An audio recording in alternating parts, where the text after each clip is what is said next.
الكاميرا اللي بصور بيها دي صغيره قوي لدرجه ان انا اقدر اعمل كده.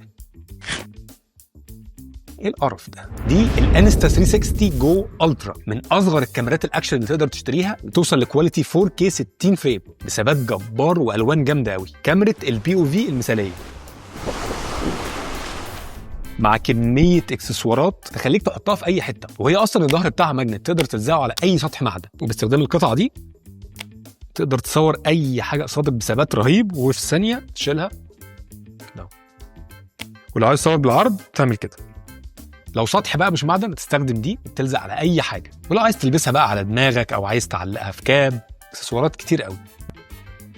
دي بقى الكيس بتاعتها، كاميرا بتلزق هنا وعندك شاشه وتقدر كمان تلفها علشان تشوف نفسك. تقدر تتحكم في كل حاجه من الكاميرا بالتاتش. وبرده الكيس نفسها ليها اكسسوارات كتير زي الترايبود ده اللي بيتحول لسيلفي ستيك. افيد حاجه في الشاشه دي انها بتخليك تشوف اللي انت بتصوره، عشان لو هتحطها في اماكن ضيقه او جوه حاجه تبقى عارف الكاميرا بتصور ايه. وعلى فكره انت مش محتاج القطعه دي خالص، انت ممكن تسيبها وتاخد دي بس، وهي دي اللي تصور بيها كل حاجه. فيها زرار هنا تاتش، دوس عليه مره يبدا تصوير، هتدوس مره ثانيه يقفل، ودوستين علشان تصور صوره. كاميرا فلوجات اللي مش عايز بقى يمشي بكاميرا كبيره ويلفت الانتباه، فما اظنش في اصغر من كده بالكواليتي دي والثبات ده ومقاومه الميه كمان. وده سعرها للي بيسال، لسه نازله الاسبوع ده وهتبقى متاحه قريب للبيع. واعمل لايك وفولو علشان ما يفوتكش اختراعات غريبه زي دي.